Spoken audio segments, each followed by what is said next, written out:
Welcome back to the Audible. If you love college football like we do, you need to make us a part of your weekly routine 3 times a week during the season, twice a week during the off season. Make sure you are subscribed right here on YouTube and follow us on Instagram and X at Audible Show. We're trying to build the Audible community, and we need you to be part of that by subscribing and following. Thanks for tuning in.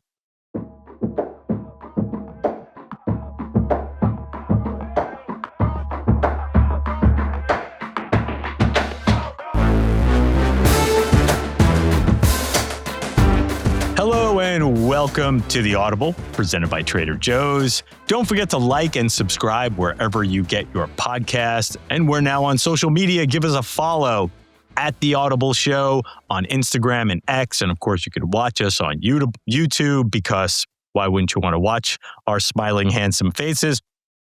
I'm Ralph Russo from The Athletic. Stuart Mandel, my colleague from The Athletic, joins me today. Bruce still out. We expect him back early next week. Once games start playing, we'll have Bruce back in the fold.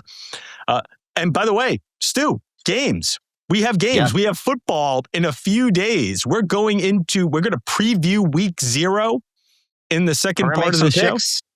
We are going to pick games. We're going to start being wrong about games. It's so exciting. It's a mailbag weekend. It's a mailbag day, so that's great. But also a super eventful day here around the Audible and the Athletic. My colleague, Stuart Mandel, wrote a column praising Big Ten Commissioner Tony Petitti, singing his praises, talking about what a great job Big Ten Commissioner Tony Petitti did this week with basically trying to get out in front of some issues with eligibility. Stu, you've been a little tough on the Big Ten Commissioner when it comes to playoff expansion. What inspired you to heap praise on him this week? Gosh, you make it seem like that whole column was about him. It was not. I mostly referred to it as the Big Ten. And, he's never going to change my stance on the 2014 playoff. But look, this was a very notable moment that, given the NCAA's just complete inability to enforce its own rules now, especially around eligibility, and the courts just basically neutering the NCAA, that the Big Ten and the SEC, though it took them a little bit longer, stood up and said, well, we don't want NFL players on our team, so we're just going to make our own rule. And we're going to do it at the snap of a finger. From what I was told, this came together in about 48 hours. The rule, if you didn't see it, prohibits players from playing on a Big Ten football team if they have, first of all, if they're underclassmen who turned pro and didn't withdraw in time. That's not really what we're talking about right now, though. If you've been on an NFL roster, if you've signed an NFL contract, you can't play in the Big Ten. And then the SEC did their version of that a little bit later in the day, and it was actually encompassing also of NBA and WNBA. Might have been a little bit easier for the Big Ten because they didn't have an LSU situation.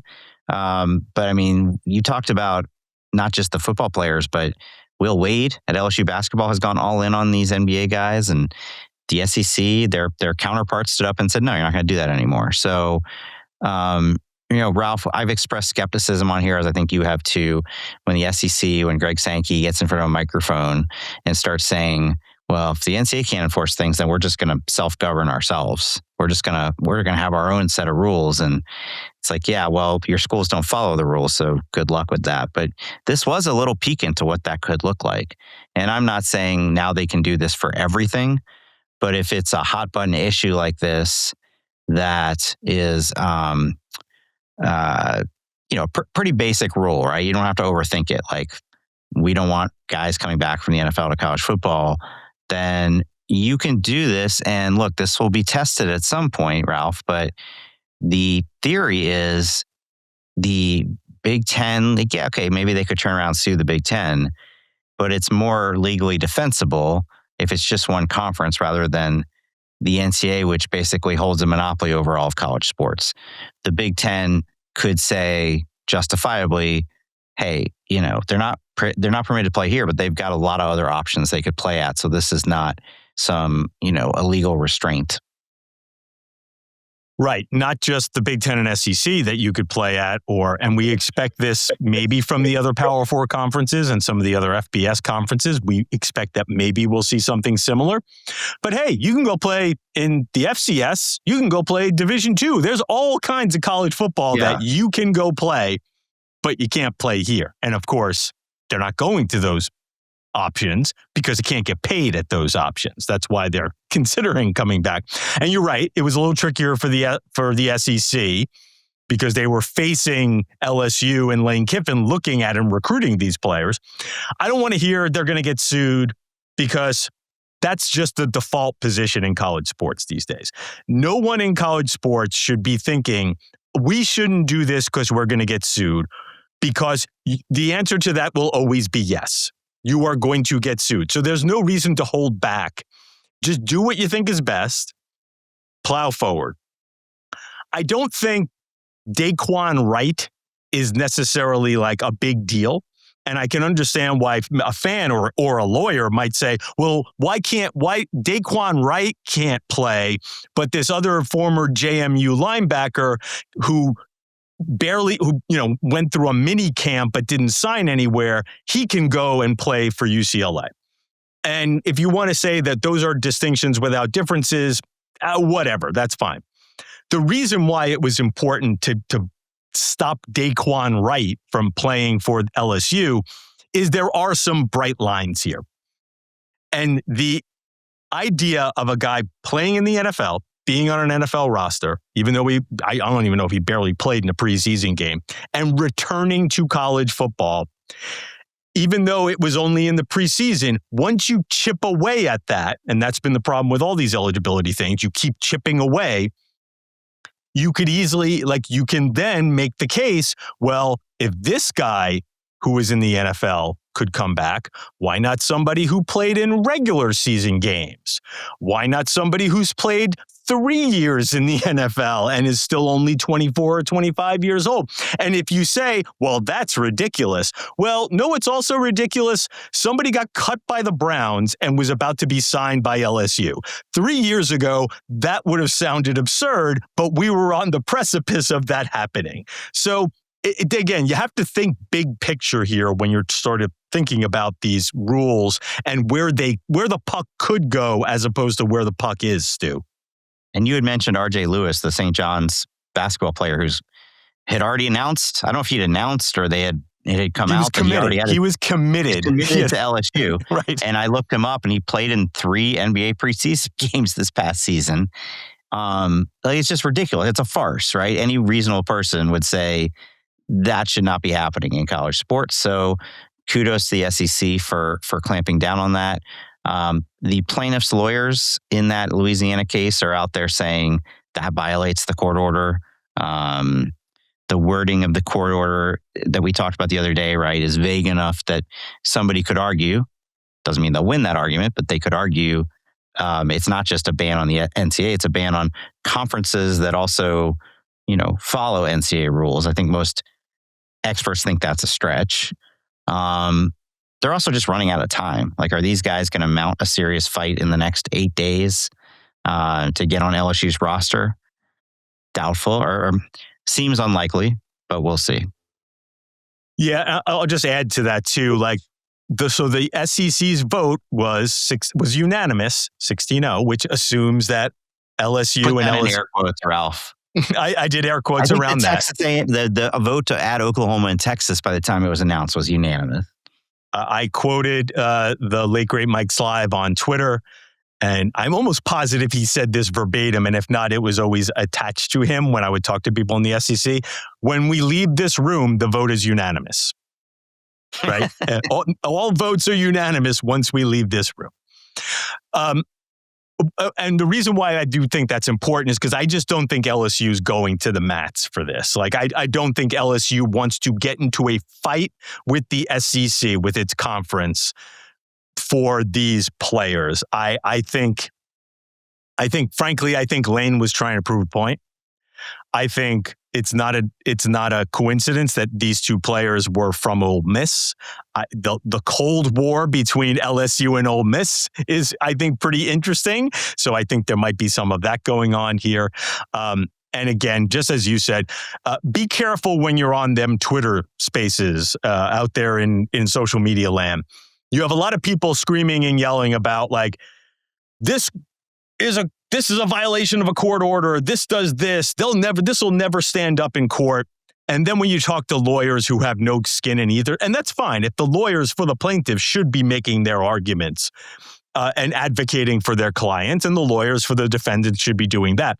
But I also think that there's a lot of space. If you talk to a more neutral party about this, which we try to do, who has some legal expertise, it opens your mind up to say like, yeah, I think what we're about to see here, if the fight does continue, is a bunch more filings, a bunch more rulings, a bunch more, like and that alone might keep these guys from actually getting a chance to play because rosters lock soon. So this is all to be continued. We're not done with all of this, but it might be more played out in courtrooms than it will be played out on the field, Stu.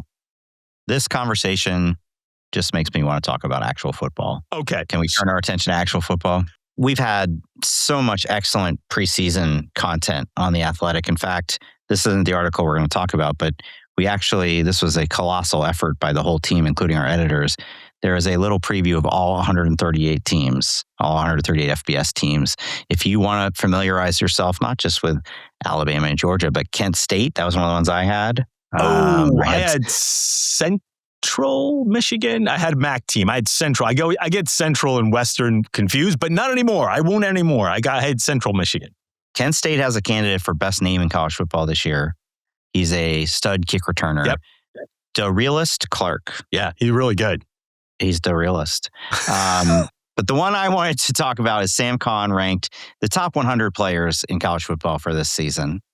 I think number one might not surprise you at all, Jeremiah Smith, Ohio State receiver. Number two, Leonard Moore, the cornerback at Notre Dame. But one that stood out to me a lot further down the list, checking in at number 32, Ralph, Arch Manning. Maybe a good thing Bruce isn't on the podcast today because he would be steaming, but your thoughts on number 32, Arch Manning? Yeah, it's stark to see it, right? When you see Arch Manning behind Deuce Robinson, the wide receiver from Florida State. And not because that might not be true, but we talk about Arch Manning as a possible 1-1 pick. We don't in the NFL draft. And this is not what Sam was trying to do. He was not doing what Dane Brugler, our other colleague, does, which is rate draft prospects. This is different. This was more based on production and who you would want to have right now this year in college. So yeah, to see Arch behind Mark Fletcher and Deuce Robinson and having him be the 7th quarterback. Now again, that falls in line with Sam and Antonio Morales' quarterback tiers. Arch was at the end of the first tier, right? I believe he was like number 7 in the quarterback tier. So he's the 7th ranked quarterback here. But there is so much discussion on Arch, and I do think he has a good ceiling. But this also feels right, Stu. I feel like if you take out the hyperbole, and Sam used that word, so it planted it in my head, and you just have a reasonable conversation about Arch, like being the 32nd best player in college football is pretty damn good. Yeah, I mean, everybody says I'm an Arch hater. It's not so much that. I do think if he had a different last name, if he was the same exact quarterback with the same exact performances last year, but he had a different last name, he wouldn't be treated in this like special tier that he often gets treated in. He is in right around the right place, right? For coming off a season where he struggled for much of the season, then came on late. I have no problem with that ranking. But I'm sure, there's going to be people who have problems with other parts of this ranking. Is there anybody, we're not going to rattle off the whole list here. Oh, by the way, I was going to mention real quick, Dane Brugler, speaking of Dane, the same day that we're recording this, put up his first big board for 2027. And his top 2 players are the same as on Sam's list. Number 1, Jeremiah Smith. Number 2, Leonard Moore. And then there's Arch at number 3, right? Mm-hmm. So that's his top quarterback for the NFL. It's 3 spots ahead of Dante Moore. So that's based on potential, whereas Sam's list is based on production to this point. But any name outside, we'll say the top 20 on Sam's list that you're like, that guy will be in the top 20, maybe the top 10, if you look back at this at the end of the season? I'm going to go with a guy who was on my, I have a vote in the AP preseason All-America, and it's Georgia cornerback Ellis Robinson. When his season turned around last year, so did Georgia's to a certain degree. Like it clicked for him. He ended up having a breakout season after some struggles early in the year. And I look at him at number 48. And I think by the end of the year, like I had him on my preseason. He was opposite Leonard Moore as the cornerbacks on my preseason All-America team. So if I have him as the second best cornerback in the country, I would probably have him higher than the 48th best player in the country. I don't know if you've got one, Stu, that particularly stands out. And again, this is not me slagging Sam. You can put these guys in a zillion different orders and it would probably be okay. But anybody outside the top 20 that that stood out to you that made you think, I might have that guy a little closer to top 20? Yeah, and it's Brandon Finney, the cornerback at Oregon. And if you want to say, well, he only had that, he was a true freshman last year. So I'm not ready. If Sam wants to say I'm not ready to elevate him a lot higher based on one season, I would understand that. But even in his blurb, describing Finney, it feels like a justification to have him a lot higher, right? He started all 15 games as a true freshman, 3 interceptions and 8 pass breakups. His 40% reception rate allowed, so reception rate allowed, was the lowest among Big Ten corners, and his 42.3 NFL passer rating against is the lowest among returning Big Ten corners. To me, he was Malachi Toney was on his own tier of freshman, but he was possibly the Malachi Toney of defense. And I think he will probably, if he stays healthy and continues to improve, be in All-American contention this year. Yeah, absolutely. I got to watch a couple of Oregon games live last year, and that dude. It's funny that because we didn't confer on this before we talked about it on the actual pod. Finney was the other guy. I had 2 guys I was looking at, and it was Robinson and Finney was the other guy. All right, we're going to take a little break, and then we're going to come back, and for the first time this season, for the first time, well, it's not really this year because the bowl games head into January, but for the first time this season, we are going to pick some games. And we're back here on the Audible. Stuart Mandel, Ralph Russo, Bruce Feldman will return. We promise Bruce will return to the show next week when we're cranking up for week 1. But we have week 0, and we're going to pick games on week 0. And I love week 0, Stu. Why do I love week 0? It's only a handful of games. There's actually a few more interesting games that I would say are usual. A lot of times this is like heavy G6, but there's a few Power 4 teams playing here. Not that we don't love the G6, but why do I love week 0 so much? It's not a full work day.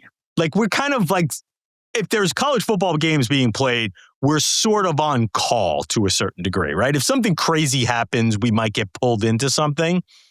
But to a certain degree, it's one of the few weekends of the college football season, along with the first weekend of bowl games, when again, there's a lot of G6 or G whatever teams playing, where I can kind of go, you know what? I think I'm going to drink a beer as I watch this game. It's very liberating to sort of have a fan experience, even though it's not the full fan experience, but somewhat a fan experience with a weekend of college football games, or at least a Saturday of college football games. So I love week 0. I've come to really embrace week 0, even though week 0, as we know it, Stu, is going away. What's your thoughts? Are you geeked up for week 0? Well, first of all, you're absolutely right that this is a more interesting week 0 than we've seen. It's the first one since week 0 became a thing about a decade ago that you have 2 P4 versus P4 games, and then you have some other P4 teams playing as well.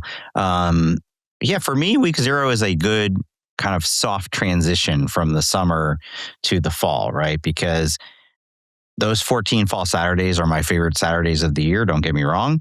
But I like my summer weekends too. Yeah. I like not working. I like sitting by the pool. And so you kind of get like a half and half, right? Like yes, I am going to watch a lot of football on Saturday, but I don't have to stay up late writing final thoughts. Mm-hmm. Not going to lie, like a couple of those games, I might not watch every single play from start to finish. I might say hi to my family at some point versus a regular set. So, yeah, I think it would be very jarring to go straight from the pool to week one. So you get this little bit of a buffer where we do get to experience college football for the first time in 8 months, which is great, without going full throttle. Yeah, I think a good way to put it, Stu, is we love our jobs. We are incredibly lucky to have the jobs that we have, where our hobby, the thing we love to do in our free time, we get paid to do on our work time. That is a blessing. Hey, don't let that out. My father still can't believe. Will be up once people realize that. Yeah, my father still can't believe that.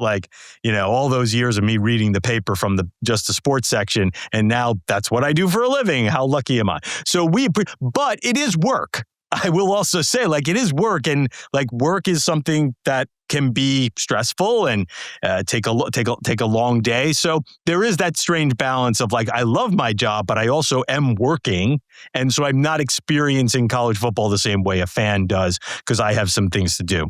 However, if you want to see somebody curled up in a ball of stress every week, by the way, somebody should come to my house around, I guess, Pacific. It would be the equivalent. It would be around.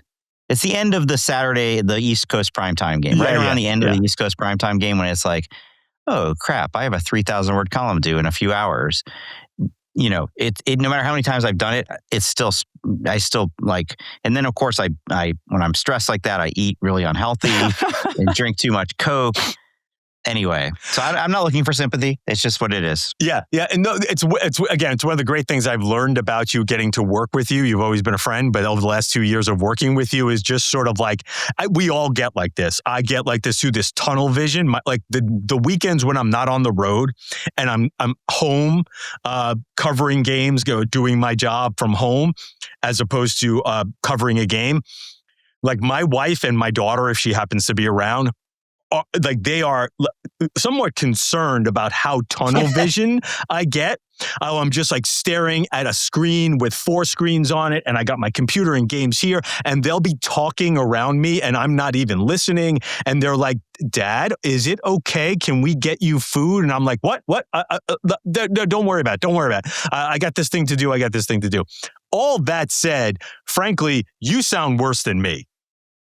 By the way, I'm not really like that during any other part of the week.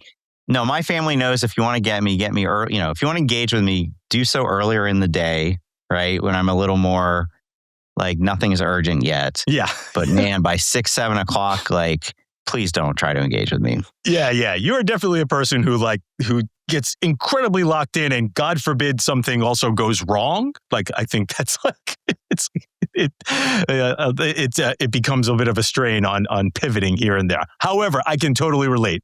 Trust me, I understand having 1,000 words written and then USC loses to Oregon State at 1 a.m. and you're like, oh God. Now I got to start all over, right? With this stuff. And again, it's a blessing and a curse of our job. Anyway, we got games. Let's start with. We're just going to go in chronological order here. North Carolina and TCU are playing in Ireland because why not? These two teams played last year. It was a big deal. It was the Monday night Labor Day game, right, of week 1, and everybody was really fired. Yes, Mia Hamm. Just all the UNC celebs came out for that one. Yeah, it was the debut of Bill Belichick. North Carolina scored a touchdown on its opening drive. Skip Bayless proclaimed, or Colin Cowherd, I can't remember which one, proclaimed that Bill Belichick had a national championship offense. It was literally the high point of North Carolina's season. The first drive, it all went downhill from there. All the celebrities left at halftime. TCU ended up winning the game. This season, TCU comes into this as a team that we expect to be pretty good in the Big 12. North Carolina, we expect to be pretty bad in the ACC. 7.5 is the spread, which is not that much. Last year, TCU ran them out of Chapel Hill. Where do you think the Horned Frogs and Tar Heels are going to play out? How do you think it's going to play out this year? And this is like a noon kickoff. So this is your first taste of college football for the 2026 season. And it's definitely very interesting because of the Belichick factor. I hate picking the first game of the season for anybody because as much as we've talked about these teams and studied, we don't really know. We don't know what UNC is going to look like this year or TCU. You're just kind of going by your preseason hunch. I do think UNC is going to be bad this year, but I'm not as sold on TCU as you are yet. And that half a point is scaring me a little bit. So I will take UNC, perhaps against my better instincts, to cover the 7.5. So, I tend to be a guy who likes to look at what the experts, what the quants, what the data guys say about these games. When I glance around the internet, I'm seeing a lot of, hey, UNC might be a pretty good bargain here. Maybe UNC with the points is a pretty good bargain. So, sure. You know what? I'll take the 7.5 points, and I'll just going to say, Bobby Petrino makes them more competent on offense. I was not expecting that. I know you weren't expecting 2 days ago, that. you told us TCU's going to the playoff. That doesn't mean just because they're going to win this game by less than 7.5 points. Stu, again, I am a world of contradictions. Just because the Horned Frogs aren't going to win this game by 7.5 doesn't mean. I just think there might be a level of confidence from UNC that wasn't there last year. It's a funky travel, no home advantage game. So let's just say, I'll even give you a score. How about a 24? How about 24-17, right? I cover, and North Carolina covers by a half point. All right. Game 2 here. And again, we're just kind of going in chronological order. Listen, we don't love to pick 38.5 point spreads. But when USC is playing as the number 14 team in the country, Lincoln Riley, hey, this could have been Notre Dame USC, right? That was the plan. USC wanted to play Notre Dame in week 0, maybe at a neutral site. Instead, it's San Jose State, which was not very good last year under Coach Ken Niumatalolo. That guy's only been coaching for 15 years. I still have a hard time saying his name. I'm so sorry, Ken. Coach New. Again, it's a 38.5 point spread here. And by the way, spreads from BetMGM. Listen, if USC were to lose this game, that would be the story of the weekend, needless to say. What do you think? Can Lincoln Riley's window open for a championship Trojan team cover the 38.5? It's a huge number. But I will say on that 100, I'd mentioned that big comprehensive preview we did of all 138 teams. San Jose State was one of my assignments. I think they could be really, really, really bad. Everybody left. And I don't know that. And they weren't great last year. They weren't great. They were 4-8 last year? 3-9. Yeah. But they had some good players. But the quarterback went to Duke. And the star receiver who had huge stats went to Colorado. They have a total of 2 returning starters, including 0 on defense. And then if you look at the list of who they brought in, that is also not very impressive. So I will be taking USC to cover the 38.5. All right. I'll take San Jose State to cover only because it's week 0. I definitely could see. I'm going to contradict myself already. I'm definitely going to take San Jose State. I'll take the points. I could see USC and Riley being a little bit like, you know what? Going to take the foot off the gas here. Don't want to get anybody hurt. Don't want to show too much. This is week 0. Let's just do the thing here, get out of here. Have our nice, easy win and get out of here. I will say this. USC at home, even as much as we've criticized Lincoln, USC at home in these type of spots usually puts up 50. So if San Jose State is going to cover this, they're going to have to score a couple of points here because I think USC is going to probably crank out some points here. I will take the 38.5 though. Lincoln, in fact, our producer, Steven, put a little note in here. Lincoln Riley is 5-6 when favored by 30 or more points. And that goes back to his Oklahoma days. 5-6 when favored by 30 or more. So I don't think USC is going to sweat this, but I will say, actually, let's say this. I think there will be a moment in the second quarter when people are like, oh, what's wrong with USC? Because that's the other fun thing about week zero.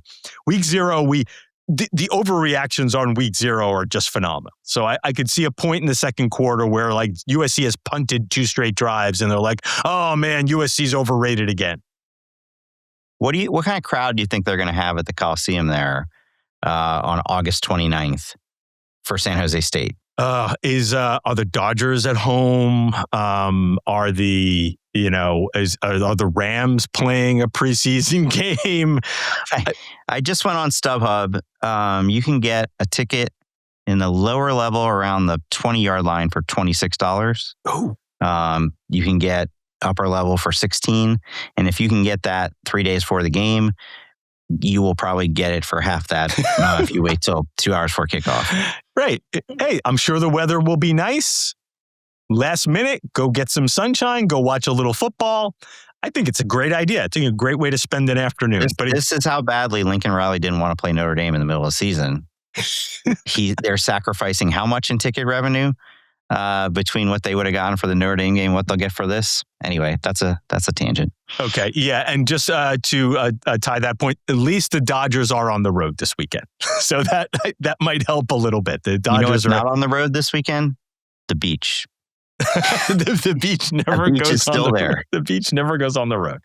All right, next game is a pretty interesting one. Now, this game was supposed to be played in Brazil, and a couple of months back, there was a revelation. That's a terrible idea. We shouldn't do that.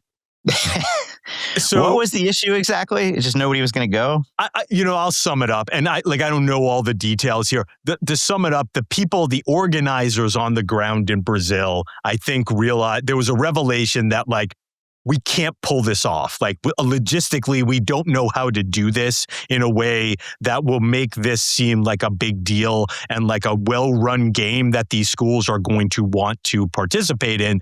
The schools are ACC rivals, NC State and Virginia. The game is the game at Virginia or is the game at NC State? I just want to double check. Virginia. It is. Okay. For some reason, I thought I had that backwards. Hey, Virginia played for the conference championship last year and was awesome. They got another roster full of 23-year-olds. I love the strategy of going old and experienced. I think that's a great idea that Tony Elliott is leaning into. NC State has CJ Bailey back. Virginia's a 5.5-point favorite, Stu. I will tell you, I think this is a big game in the ACC. I feel like the winner of this game probably is in the mix throughout the season, and the loser has some ground to gain. Both of these teams expect to contend. It's absolutely a big game. It's a conference game. By the way, another quirk, when it was in Brazil, it was a non-conference game. They didn't... Oh, initially, right. Yeah. Initially, right, because the ACC is going to 9 conference games this year. This had been scheduled before that. But once it got moved to Charlottesville, now it is a conference game. Bruce has been very, very, very high on NC State, right? He's been talking them up all offseason. CJ Bailey, Duke Scott. And so I've been trying to talk myself into them, and I just can't get there. I don't know why this NC State team is going to be the one that breaks out of the 8-5 mold. And we've talked about Virginia a lot. I'm bullish on Virginia, so I will take Virginia, very veteran. The oldest, by the way, we had another story on our site this week. Which I thought was great. Counts. Yeah. Yes. And Virginia is officially, as I suspected, the oldest team. Well, not oldest by age, oldest by... experience. Yeah, the most experienced team by snap count. I think their entire roster, their top 105 players is what Sam Kahn and David Ubben tracked, had over 50,000 snaps, if I remember correctly. And that's a lot. There was only a handful of teams that were over 50,000 career snaps. I think it's a great idea. and the great way to build a team. And that's the way Tony Elliott's going. I will say this. I would pick Virginia to win. I will pick Virginia to win. This strikes me as one of those ACC games that comes down to the wire. And by the way, all Virginia games come down to the wire. That's true. They played. That's true. I might be asking too much of them to win by more than a field goal. Yeah, so that's the only reason why I'm picking. I'll take NC State in the points because I think that anything that's more than a 3.5 point game for most of the ACC, you should just take the favorite. You should just take the underdog just to take the points. I think all these games are going to be about 3-point games. So I'm riding with a bunch of underdogs so far, just taking points. I'm just taking the points everywhere so far.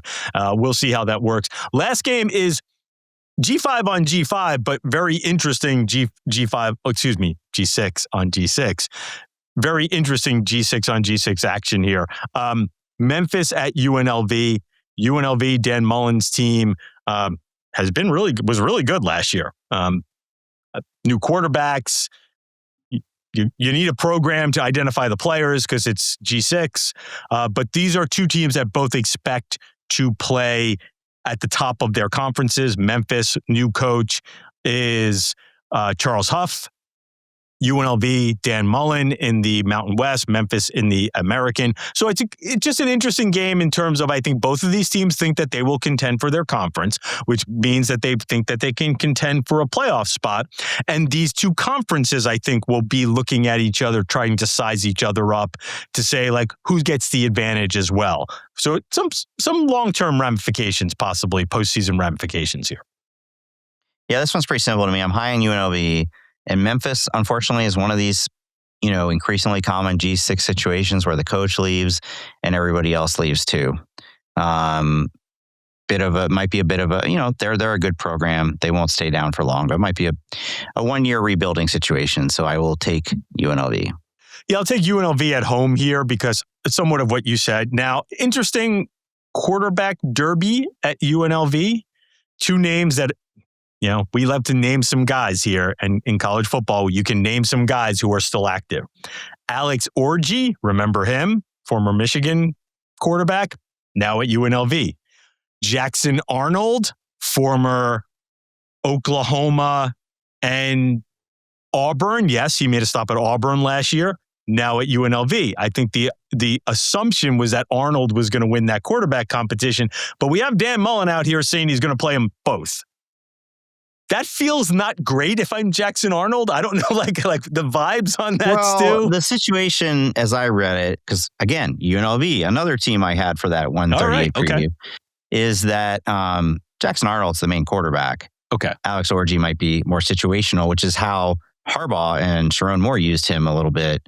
I remember being at the 2023 Ohio State game in Ann Arbor. Mm-hmm. And there's Alex Orji, who I didn't know who he was at the time, coming in to mostly run the ball. Yeah. I think I would be surprised if it's like your true, this guy's playing the first quarter, this guy's playing the second quarter kind of situation. Yeah. I'll take UNLV because I do think they have a little more stability there with the first time. But I will say, when Charles Huff shows up, he shows up with dudes. And usually it works pretty quickly, like at Marshall and then at Southern Miss. And now here, he brought up a whole bunch of Southern Miss players with him. So Charles Huff kind of knows what he's doing in terms of getting this thing turned around quickly. But I'll take UNLV minus the 4.5. Okay, we did our first picks of the year. Felt great to do it. We're going to take one more quick break. We'll knock out a mailbag and then send you off to week 0. And we're back on the Audible, presented by Trader Joe's. Ralph Russo, Stuart Mandel, Bruce Feldman coming back next week. We continue to wish Bruce and his family the best. His mom passed away, and Bruce has been attending to more important things with his family, and he will be back next week. Stu, mailbag time, and I love the first question here because it allows me to dust off my poll chops, my AP poll history chops, and it also allows us to think out, to do what I love to do, to force people to realize the season is not going to go the way we expect it to go. We should expect teams that we think are going to be good to stink, and teams that we think are going to stink to be good.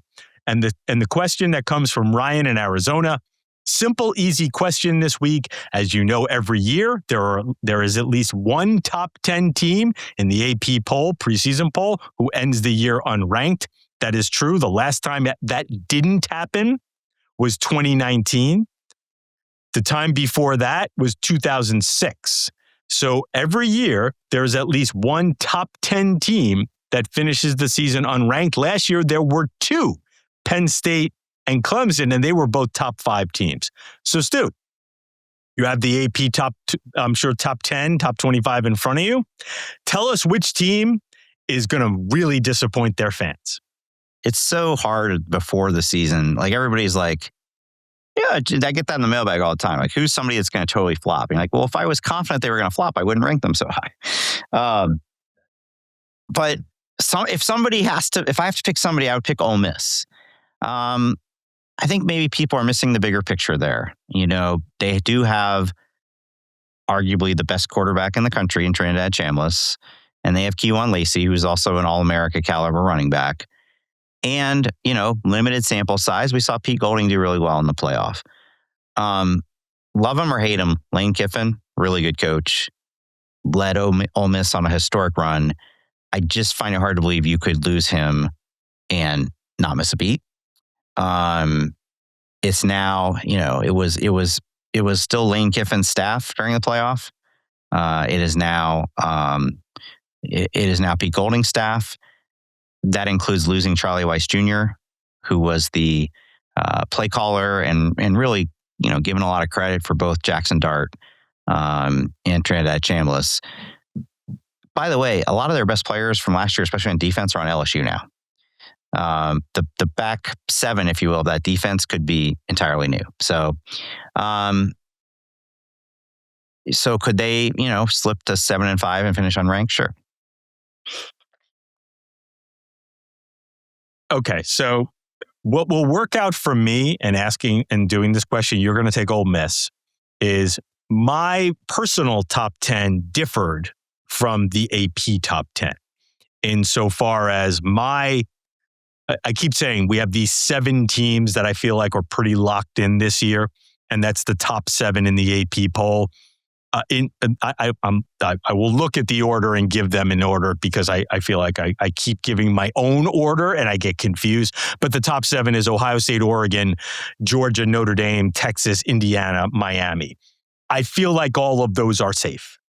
All of those are safe to not necessarily do a total combustion flop, end up unranked, right? Like, and you can tell me if you want to make the argument that one of these teams ends up outside the top 10, maybe even outside the top 15. Sure, no doubt. That absolutely could happen.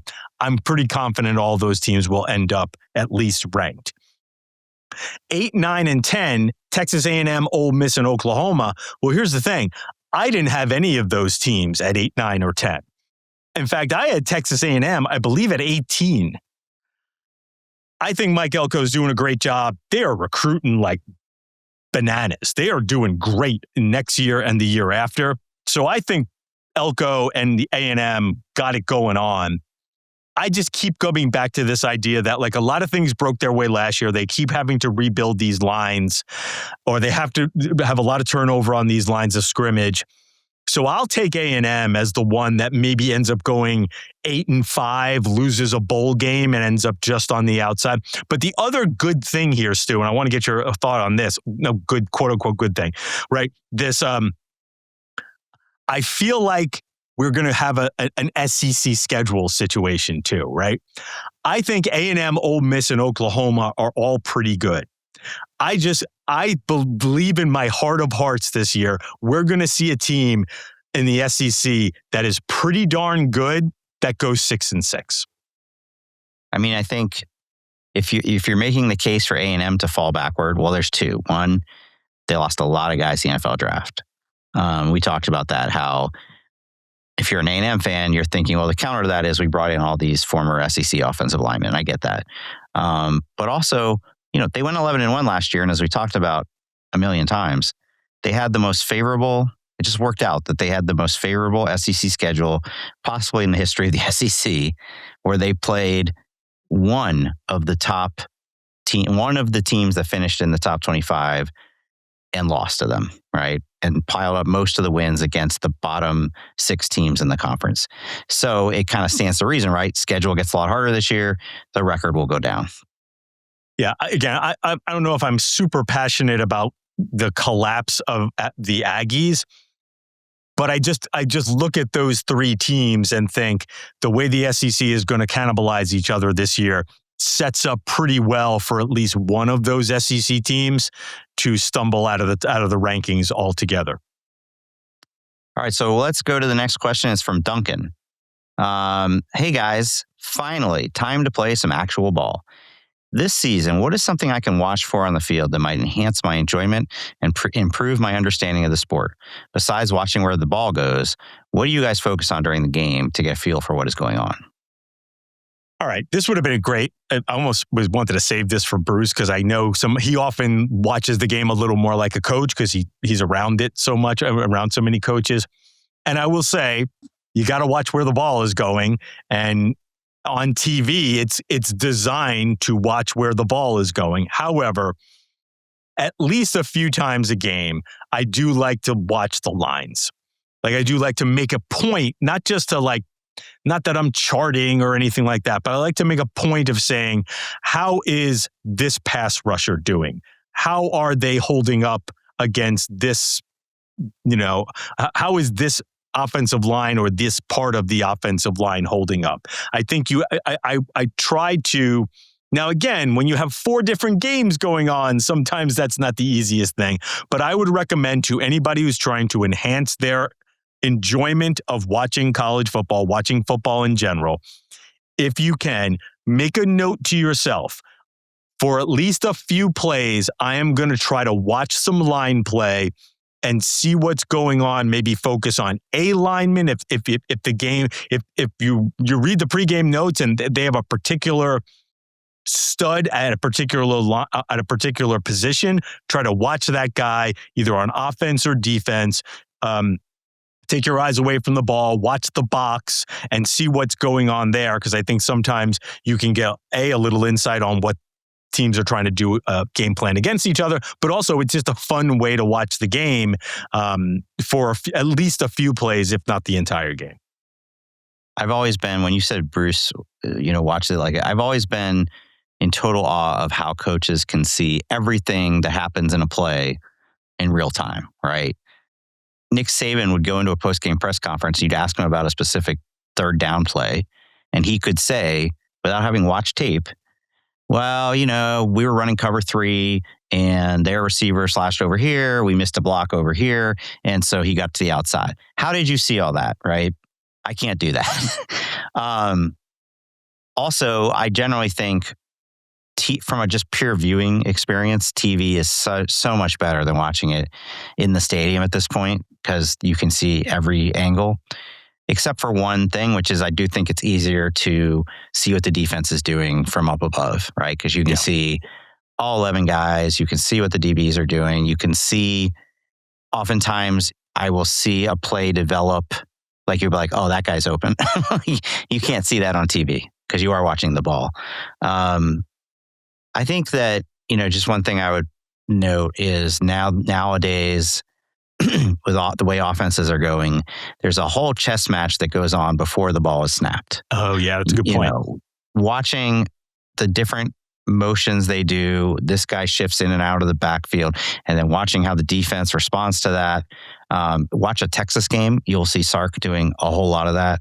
Several other coordinators who rely very heavily on that. So, because I'll be honest, once the ball snapped, I watch the ball. Yeah. I'm guilty of that. Though it is great that they'll then show you immediately replays that might show you, what really happened. But if you're kind of if you want to geek out on the strategy, offense versus defense pre-snap, that might be something I'd lean toward. Yeah, that stuff that goes on before the ball snap is important. That sets up a lot of what happens. I think for maybe the layperson, you might think it's just a way to get into your formation, but it does actually affect how the defense plays. So one very quick thing, a slight tangent. When you talk about, because we watch games from press boxes, right? And you're right. There are things that are you miss when you're not watching on TV because you're not seeing it up close, but you do get to see sort of like the broad field. So you'll see coverages or, as you said, a guy getting open. My favorite one of those stories, the Boise State, Oklahoma Fiesta Bowl. What year was that, Stu? 2005, 2006, something 2006. like that? Yeah. The press box, the way it's situated in Glendale, is not midfield, but you're sort of watching the back.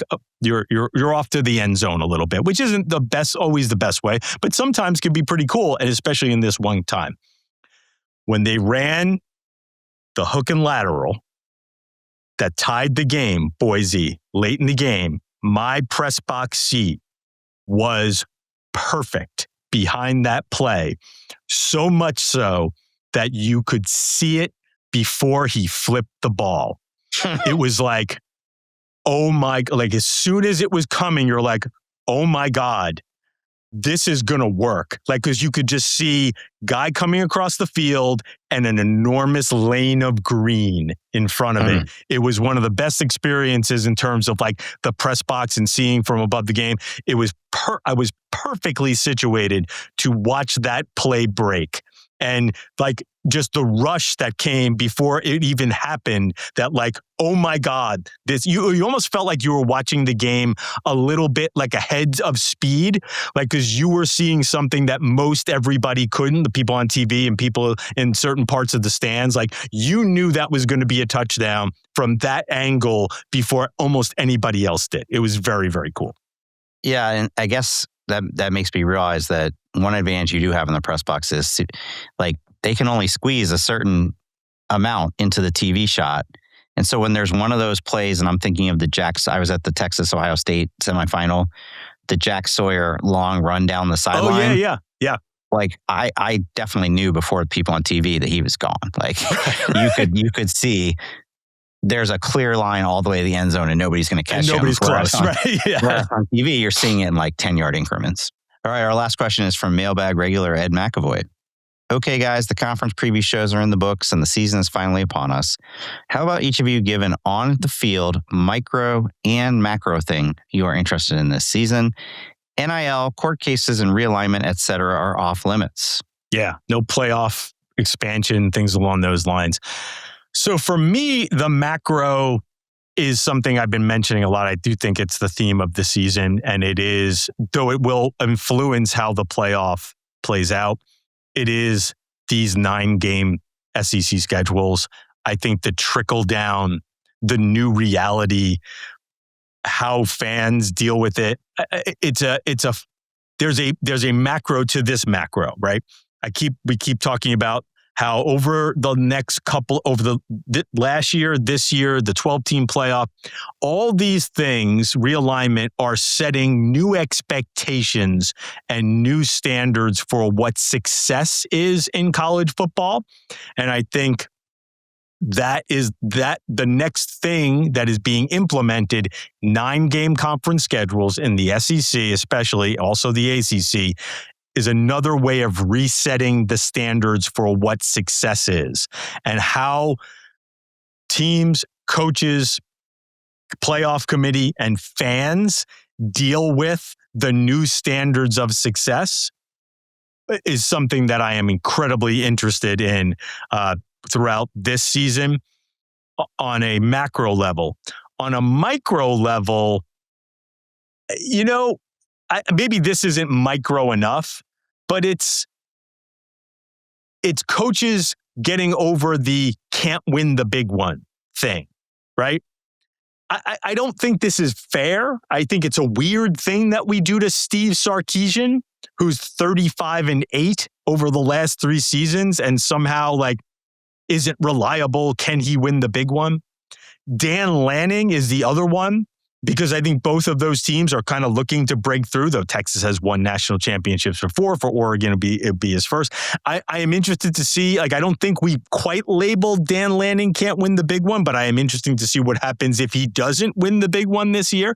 So the Texas-Oregon coaches breaking through to win their first championship? Maybe Marcus Freeman. Maybe it's just the coach who might break through and win their first championship. Is that micro enough? Maybe I'm too macro on my micro, Stu. I guess it's however you want to define it. I thought maybe it was going to be about, mine's going to be about one team. So let's start with that. I keep mentioning them, but Indiana was the story of last season, and I think they start out as the story of this season. We've never seen anything like this where a program has completely reinvented itself and turned it into a national champion. And so now, of course, the next question is, can they keep it going? And I don't mean like, can they win the national championship again? I mean, though you think they will. Though I picked that. Fernando Mendoza's gone, obviously. The core of those JMU guys are gone for the most part. Is Curt Cignetti, who we've all heaped so much praise on, so good that he can lose all those guys, reload, and still be in the mix? Because if he is, he's basically the new Nick Saban or Kirby Smart, right? Only he's doing it at Indiana. So is it going to be that? I mean, I'm leaning that way, but could be totally wrong. Josh Hoover comes out and stinks and they go 9-3 or whatever, 8-4 or whatever it may be. But, from a micro standpoint, I think that's it. From a macro standpoint, we are now on to year 3, I think, maybe year 4 of, this quarterback, last year's quarterback class wasn't that great, but this is the one, right? And we thought that going into last year, and almost all of those guys were flops. So the guys that were being talked about as high NFL picks. Certainly looks good on paper. We've talked about all of them. The fact that Arch Manning's listed 7th now on our list is a good sign. But we went through a long period in college football where the quarterbacks just kept getting better and better. Like, this guy broke the new pass efficiency record. No, this guy, the next year, then turns it's like Baker Mayfield. I think Kyler Murray broke Baker Mayfield's record, and then Joe Burrow the next year broke Kyler Murray's record. And it's gone in the other direction. So do we see this year's QB crop, go in the right direction? Or will we just hit some period in the evolution of college football where the quarterback play is not as good? Yeah. And if it does pop, that does make an even more interesting race for the national championship. If guys like maybe a Jaden Mayava becomes if all these guys are big stars, these guys who we think could be first round draft picks or, top 2-day picks, it makes for a far more interesting college football season. So that was fun. Yeah, I like that. Good question. All right, we had 3 pretty good questions. Who's getting the $24 Trader Joe's gift card this week, Stu? What's your pick? Tough call. I'm going to go Ryan from Arizona. I think sometimes we default to like the really out of the box questions, but sometimes you do need to say which top 10 team is going to follow the AP poll. I will, as much as I love to be argumentative, and then we'd have to bring Steven in, our producer, to break the tie. No, I'll go with that one too. I always love that topic. Anything that gets you to think, hey, what I think I know, I probably don't know. That's the fun part of college football. Being wrong is the fun part of college football. I know people, because you and I get paid to make predictions, and people love to throw it in our faces when we miss predictions. But I always say, hey, man, I don't have a crystal ball, and that's the fun part of this. Yeah. You try to be a little different from the pack, and it can blow up in your face.